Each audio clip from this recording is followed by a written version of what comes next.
बढ़ती महंगाई पर लगाम लगाने में हम कितना सफल हो रहे हैं। पिछले कुछ सालों के दौरान कई देशों को अपनी अर्थव्यवस्था संभालने में काफी दिक्कतें हो रही हैं। कोविड महामारी और यूक्रेन युद्ध की वजह से महंगाई आसमान छू रही है। कपड़े, खाद्य सामग्री, गैस और बिजली से लेकर कई चीजों की कीमतें बढ़ गई हैं। इसे नीचे लाना मुश्किल हो रहा है। बढ़ती कीमतों के कारण घरेलू बजट ही नहीं गड़बड़ाया है, बल्कि उद्योगों के लिए निवेश मिलना भी मुश्किल हो गया है। पिछले साल यह आशा थी कि महंगाई पर लगाम लग जाएगी, लेकिन नए डेटा ने इस उम्मीद पर पानी फेर दिया है। जनवरी में अंतर्राष्ट्रीय मुद्रा कोष की प्रबंध निदेशक क्रिस्टलिना जॉर्जीवा ने स्वीकार किया है कि हम महंगाई पर काबू पाने में कामयाब नहीं हुए। इसलिए इस सप्ताह हम दुनिया जहान में यही जानने की कोशिश करेंगे कि हम बढ़ती महंगाई को रोकने में कितना सफल हो रहे हैं। महंगाई क्या है? HSBC बैंक के वरिष्ठ आर्थिक सलाहकार और लेट्स टॉक अबाउट इन्फ्लेशन किताब के लेखक स्टीफन किंग ने लिखा है कि कोविड महामारी के बाद से लगभग सभी चीजों की कीमतें बढ़ गई हैं। महंगाई नीचे आने का नाम नहीं ले रही है। हमने उनसे पूछा कि वो महंगाई को कैसे परिभाषित करेंगे।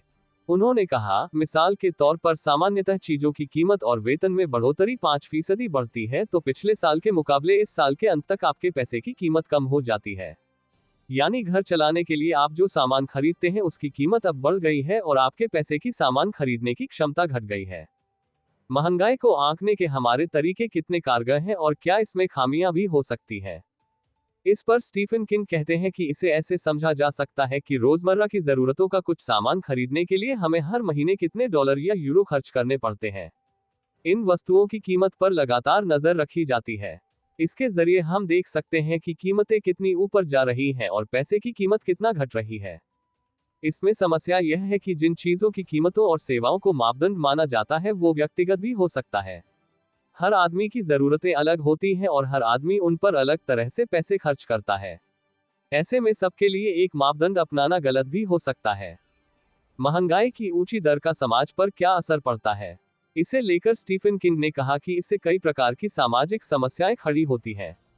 महंगाई दरअसल संपत्ति का मनमाना बंटवारा है। वह बताते हैं कि मिसाल के तौर पर अगर आपने कर्ज ले रखा है और आपकी तनख्वाह साल दर साल बढ़ रही है तो आपका कर्ज कम होता जाता है। यानी जिन्होंने कर्ज लिया है उनके लिए महंगाई अच्छी है। जिन्होंने कैश की बचत कर रखी है उनके लिए हो सकता है कि उनके पैसे की कीमत घट जाए। ऐसे में महंगाई कर्ज लेने वालों की दोस्त और कर्जदाताओं की दुश्मन है। वस्तुओं की बढ़ती कीमत से काफी नुकसान हो सकता है। हमने वेनेजुएला और अर्जेंटीना में देखा है कि महंगाई ने किस तरह से लोगों की जिंदगी को दूभर बना दिया। ऐसे में सवाल यह है कि पिछले कुछ सालों में महंगाई का दुनिया पर क्या असर पड़ रहा है। महंगाई की तस्वीर। Centre for economics and business research की प्रमुख आर्थिक सलाहकार विकी प्राइस बताती हैं कि लगभग 15-16 साल पहले कई नीतिकारों की चिंता महंगाई नहीं बल्कि वित्तीय संकट के बाद अर्थव्यवस्था को पटरी पर लाने और बैंकों को डूबने से बचाने की थी। विश्व आर्थिक संकट के बाद उद्योगों को भारी नुकसान हुआ और अर्थव्यवस्था को बचाने के लिए बड़े पैमाने पर आर्थिक सहायता दी गई। धीरे धीरे स्थिति सामान्य होने लगी तो कोविड महामारी फैल गई। कोविड महामारी एक ऐसा दौर था जिसे कई लोगों ने अपने जीवन में पहली बार देखा था। लोग सामान खरीदने के लिए घर से बाहर नहीं निकल पा रहे थे और कंपनियां उत्पादन नहीं कर पा रही थी। इससे अचानक मांग और आपूर्ति कम हो गई। कंपनियों का काम बंद हो गया और विमान यात्राएं ठहर गईं। इससे तेल की जरूरत कम हो गई। विकी प्राइस कहती हैं कि तेल की कीमत बिल्कुल गिर गई थी। मुझे याद है कि एक समय तेल की कीमत $37 प्रति बैरल हो गई, यानी तेल निर्माता तेल टैंकरों को केवल तेल संभाल कर रखने के पैसे दे रहे थे और हालात बदलने का इंतजार कर रहे थे क्योंकि हवाई यात्रा कम हो गई थी और लोग कहीं आ जा नहीं रहे थे। कई देशों ने महामारी के दौरान जीविका के लिए जनता को आर्थिक सहायता भी दी, मगर सवाल था कि वो पैसे कहां खर्च करें क्योंकि कंपनियों में वस्तुओं का उत्पादन ठप पड़ा था। विकी प्राइस के अनुसार हुआ ये कि मांग बढ़ गई लेकिन सप्लाई की समस्या सामने आ खड़ी हुई और स्थिति जल्द सामान्य नहीं हो पा रही थी, जिसकी वजह से कीमतें बढ़ने लगी। महंगाई उस स्तर पर पहुंच गई जहां दशकों तक नहीं पहुंची थी, यानी मांग बढ़ जाए और आपूर्ति घट जाए तो चीजों की कीमत बढ़ जाती है। अब आप सोचेंगे कि स्थिति के सामान्य होते ही फैक्ट्रियां उत्पादन तेज कर देंगी तो यह समस्या समाप्त हो जाएगी। जब स्थिति सुधरने लगी थी तभी फरवरी 2020 में, यानी कोविड महामारी की शुरुआत होने के लगभग 2 साल बाद, रूस ने यूक्रेन पर हमला कर दिया। इसकी वजह से तेल और गैस की किल्लत पैदा हो गई। इससे भी उनकी कीमत बढ़ गई। इसके कारण कई अन्य वस्तुओं की कीमत भी बढ़ने लगी। विकी प्राइस ने कहा कि पश्चिमी देशों और विश्व के दूसरे हिस्सों में महंगाई बढ़ने का प्रमुख कारण तेल, गैस और बिजली की कीमत में आया उछाल था। दूसरा था खाद्य सामग्री की कीमतों में हुई वृद्धि। 10 साल में पहली बार दुनिया में नीतिकारों को बड़े कदम उठाने पड़े। हालांकि उनकी इस बात को लेकर आलोचना भी हुई कि वो स्थिति का अनुमान लगाकर जल्द कदम उठाने में नाकामयाब रहे।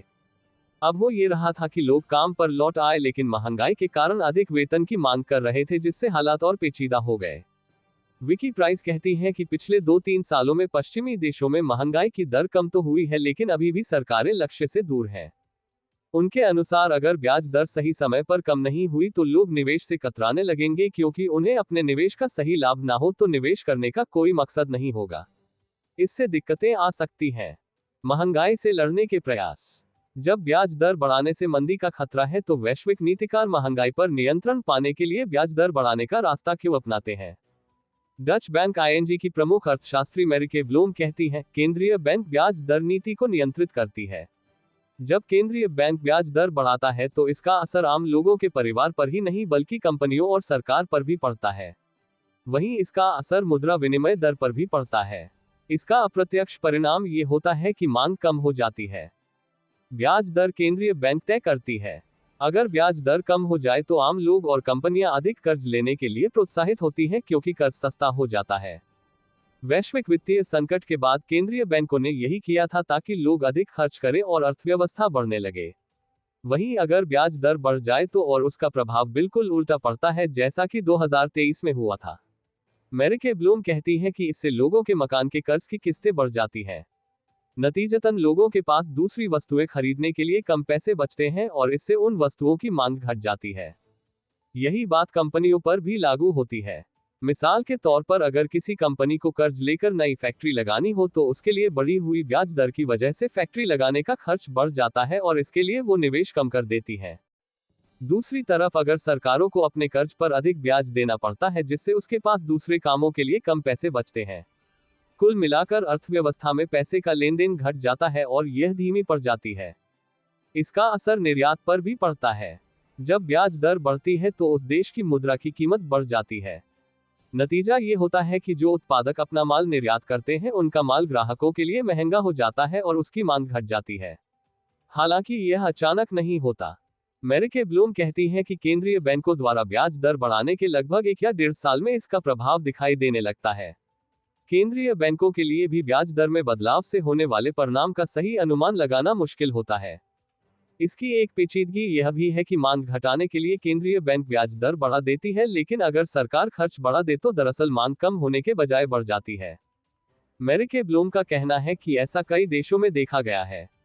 ब्लूम ने कहा कि लंबे अरसे तक महंगाई दर कम रही है, इसलिए नीतिकारों को लगा कि महंगाई का ये दौर लंबा नहीं खींचेगा और उन्होंने इससे निपटने के लिए तुरंत कदम नहीं उठाए।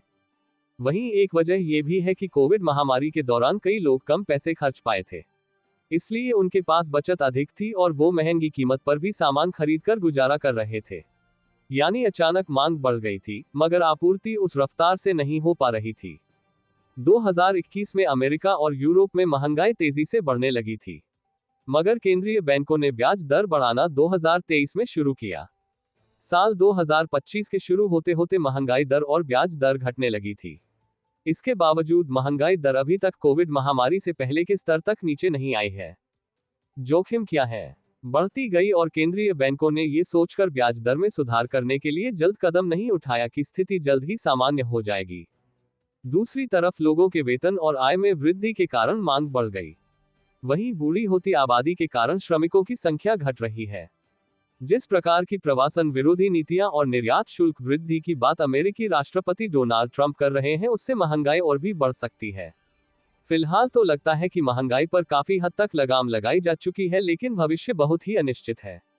इसकी वजह से केंद्रीय बैंकों को पहले से अधिक सतर्क रहना पड़ेगा।